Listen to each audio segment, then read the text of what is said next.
சிம்பிளாக வீட்டில் இருக்கிற ஒரு சில எக்யூப்மெண்ட்ஸை வச்சு எப்படி செட்டு போடுறது அப்படின்னு பார்க்கலாம். இது ரொம்ப பேசிக்காக இருக்கும், இது ரொம்ப அட்வான்ஸ்டாலாம் இருக்காது. பட் ஆனால் நம்ம மலையிலேருந்து வண்டியை காப்பாற்றிடலாம், அந்தளவுக்கு இருக்கும்.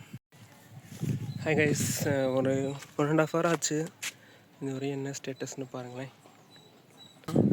குறுக்க 1 2 3 குறுக்க 3 சட்டம் போட்டிருக்கோம். அதுக்கப்புறம் இது எண்டிங்கில் ஒன்று போட்டிருக்கோம்.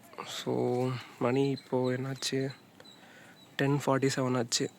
சாப்பிடவே இல்லை, ரொம்ப டயர்டாக இருக்குது. ஸோ சாப்பிட்டு மற்ற வேலையை ஈவினிங் பார்க்கலாம். இதுக்கப்புறம் டைம் லேப்ஸில் வைக்கிறேன், பார்த்துக்கோங்க.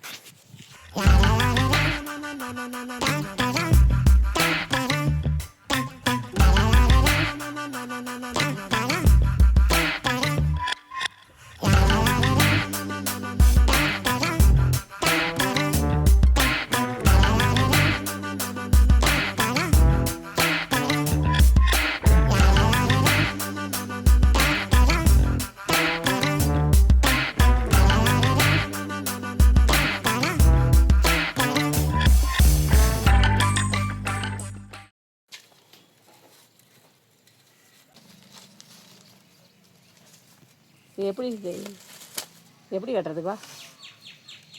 யோ இதை இப்படி வச்சு கொஞ்சம் கட்டிக்கணும். ஒரு பிடிச்சிக்கோ.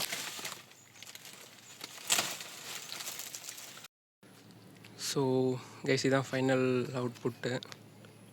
எப்படி இருக்குது? ஸோ இதில் மொத்தமாக நம்ம தென்னங்கீத்து யூஸ் பண்ணியிருக்கோம். ஃபுல்லாகவே மொத்தம் 50 கீத்து.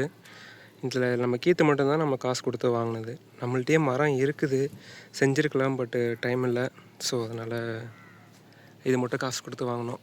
இது ஃபுல்லாக 550 ஆச்சு. ஸோ ஒரு கீத்து 11 ரூபா, மொத்தம் 50 கீத்து இதில் யூஸ் பண்ணியிருக்கோம். இதில் 25 போதும். பட்டு பார்த்திங்கன்னா நம்ம ரொம்ப நெருக்கி போட்டிருப்போம், ஏன்னா மழை தண்ணி கொஞ்சம் கூட உள்ள வரக்கூடாது அப்படிங்கிறதுக்காக. ஸோ 50 யூஸ் பண்ணியிருக்கோம். மற்றபடி இதில் எதுக்குமே நம்ம செலவு பண்ணல, ஜஸ்ட் கீத்து மட்டும்தான் வாங்கியிருக்கோம். என் கயிறு எல்லாமே நம்ம ஆல்ரெடி இருந்தது தான். அப்புறம் இந்த சட்டம் எல்லாமே நம்ம பழைய வீடை பிரித்தப்போ அதில் யூஸ் பண்ண இந்த மரம் அதில் தான் இதில் யூஸ் பண்ணியிருக்கோம். ஸோ மற்றபடி இதில் காஸ்ட் வைஸ் நமக்கு பெரிய செலவே கிடையாது, வெறும் 550 மட்டும்தான் இருக்குது. மேலே பார்த்திங்க அப்படின்னா இப்படி தான் தெரியுது. கொஞ்சம் ஸ்லோப்பாக கொடுத்துருக்கோம், ஏன்னா மழை தண்ணி அப்படியே கீழே வடிகிறதுக்காக. இது நமக்கு ரொம்ப லாங் ரன்லலாம் இருக்காது, மினிமம் ஒரு 1.5 years இருக்கும். அதுக்கப்புறம் அகைன் இந்த கீத்துலாம் ரொம்ப மக்கி போயிடும். அதுக்கப்புறம் அகைன் சேஞ்ச் பண்ணுற மாதிரி இருக்கும். ஸோ நமக்கு அவ்வளோ டைம் இருக்குது. 550க்கு எனக்கு தெரிஞ்ச ஒர்த்து தான்.